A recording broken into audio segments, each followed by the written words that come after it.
થોડા સમય પહેલાં મુંબઈમાં માયાભાઈ આહિરનો એક કાર્યક્રમ યોજાયો હતો। આ કાર્યક્રમમાં બગદાણા ગુરુ આશ્રમ અંગે કરવામાં આવેલી ટિપ્પણી બાદ માયાભાઈ આહિરે પોતાની ભૂલ સ્વીકારી હતી અને માફી માંગતો વિડીયો બનાવીને વાયરલ પણ કર્યો હતો। માયાભાઈએ તે સમયે જણાવ્યું હતું કે તેમને નવનીતભાઈ નામના વ્યક્તિનો ફોન આવ્યો હતો, જેના પગલે તેમણે માફીનો વિડીયો બનાવ્યો।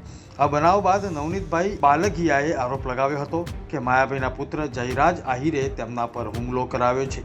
આ બાબતે કરસનદાસ બાપુ ભાદરકાએ કહ્યું કે આહિર સમાજ અને કોળી સમાજને પેઢીઓ જૂની પારસ્પરિક પ્રેમ અને આત્મીયતા યાદ કરીને હકારાત્મક અભિગમ ટકાવી રાખવાની વિનંતી છે। માયા આહિર અને એના દીકરા જયરાજના લુખ્ખાઓ દ્વારા કોળી સમાજના યુવાન ઉપર જીવલેણ હુમલો કર્યો। ખૂબ અમે વરઘોડી કાઢી છે સમગ્ર ગુજરાતના કોળી સમાજ।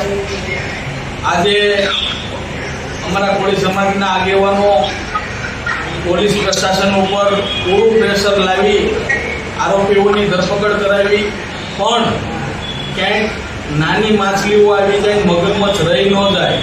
મુખ્ય આરોપી તો જયરાજ અને આ માયા આહિર છે। એના કહેવાથી આ નવનીતભાઈ ઉપર જીવલેણ હુમલો થયો છે, જેથી કરીને જ્યારે એને મારતા ત્યારે વિડીયોના માધ્યમથી પણ બતાવતા તો પોલીસ પૂરેપૂરી તપાસ કરે, કોને વિડીયો બતાવતા ક્યાંક એવું ન બને કે નાની માછલીઓ આવી જાય, મોટા મગરમાછ રહી જાય। તો એ 100% વિસ્તારની અંદર પણ આ જયરાજ અને એના લુખાઓનો આતંક છે। આ લોકોને કાયદા અને વ્યવસ્થાનું ભાન કરવામાં આવે અને આ બંનેને જાહેર રસ્તા ઉપર સરઘસ કાઢવામાં આવે એવી સમગ્ર ગુજરાતના કોળી સમાજની માંગ છે। અને જે જીવલેણ હુમલો કર્યો એનો વિડીયો પણ વાયરલ થયો। જેમ ઢોરને મારતા હોય જાનથી મારી નાખવા સુધીની કોશિશ કરેલી છે।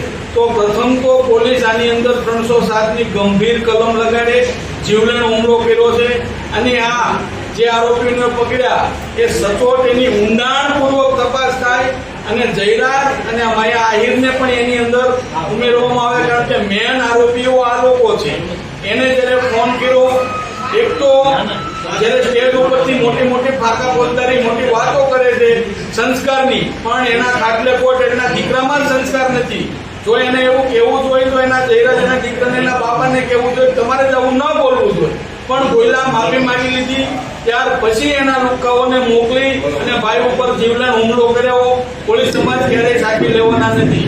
નવનીતભાઈ સાથે અને એના પરિવાર સાથે સમગ્ર ગુજરાતના કોળી સમાજ છે, અમારા આગેવાનો છે, અમે બધા છીએ। આને સંપૂર્ણ ન્યાય મળે અને જયરાજ અને આ માયા આહિરને પણ આની અંદર સજા મળે, 307ની કલમનો ઉમેરો થાય એવી અમારી ઉગ્ર માંગ છે। વિગ્રહસ્ય સમાધાનસ્ય સર્વતમઃ ઉપાયઃ વાસ્તવિકતામ સ્વીકુર્વંતુ।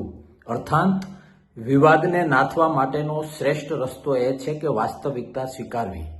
વાત મારે એ કરવી, જે કોળી સમાજ અને આહિર સમાજ વચ્ચે ક્યાંક ને ક્યાંક બગદાણાથી જે અશાંતિનો માહોલ ઊભો થયો છે એ બાબતે મારે કહેવું છે કે વાસ્તવિકતા સમજવાની જરૂર છે। આહિર સમાજ અને કોળી સમાજ, મારે પૂછવું છે કે વાત સૌરાષ્ટ્રની હોય તો સૌરાષ્ટ્રમાં કયો આહિરભાઈ એવો છે કે જેનો એક પણ મિત્ર કોળી ન હોય, અને કોળીભાઈને મારે પૂછવું છે સૌરાષ્ટ્રમાં હોય અને તમારો એક પણ મિત્ર આહિર ના હોય, આવા લોકો શોધવા લગભગ અશક્ય છે, કારણ કે પેઢીઓથી એ પ્રેમ ભાવ અને પારસ્પરિકતા રહી છે।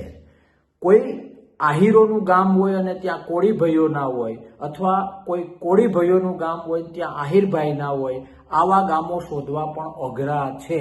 એટલા માટે સમાજના વડીલોને વિનંતી કરવી છે કે પોતાના સ્વાર્થ માટે ક્યાંક ને ક્યાંક સમાજને ગેરમાર્ગે દોરવાનું કામ કોઈ કરતું હોય તો એને રોકવું એ આપણો ધર્મ છે। આવો પેઢીઓ જૂની આપણી લાગણી, પેઢીઓ જૂનું આપણાપણું એને યાદ કરીએ। અને હા, હું એ વાતમાં સહમત છું કે જે કંઈ ઘટના ઘટી એ દરેક સમાજના નેતા તરીકે જે તે સમાજના નેતાઓએ બંધારણને આગળ કરવું જોઈએ। આમ પણ નેતા એ છે જે સાંધે, નેતા ક્યારેય સમાજના નામે જ્યારે પોતાના સ્વાર્થ માટે કંઈક કામ કરતો હોય તો વાસ્તવલક્ષી રીતે એ નેતાની વ્યાખ્યામાં, પછી એ સામાજિક હોય કે રાજકીય હોય, વાસ્તવિક રીતે એ નેતાની વ્યાખ્યામાં નથી આવતા। એટલે દરેકને પ્રાર્થના કરું છું કે બંધારણીય રીતે સત્યમેવ જયતે, સત્ય સાથે હંમેશા રહેવું જોઈએ, પણ વિવાદમાં ને વિવાદમાં જે પેઢીઓ જૂનો પારસ્પરિક પ્રેમ છે, લાગણી છે, આપણાપણું છે, એને અંશભાર પણ દાગ ન લાગે એનું ધ્યાન રાખવું એ તમારો મારો બંને સમાજના દરેક નાગરિકનો ધર્મ છે.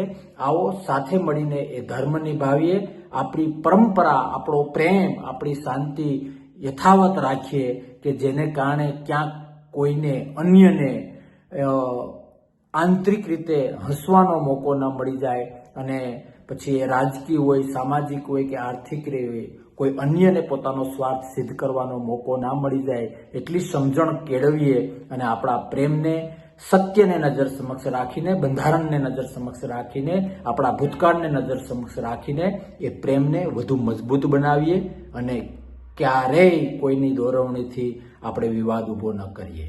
જય હિન્દ, ભારત માતા કી જય, જય દ્વારકાધીશ, જય વીરમા દાદા.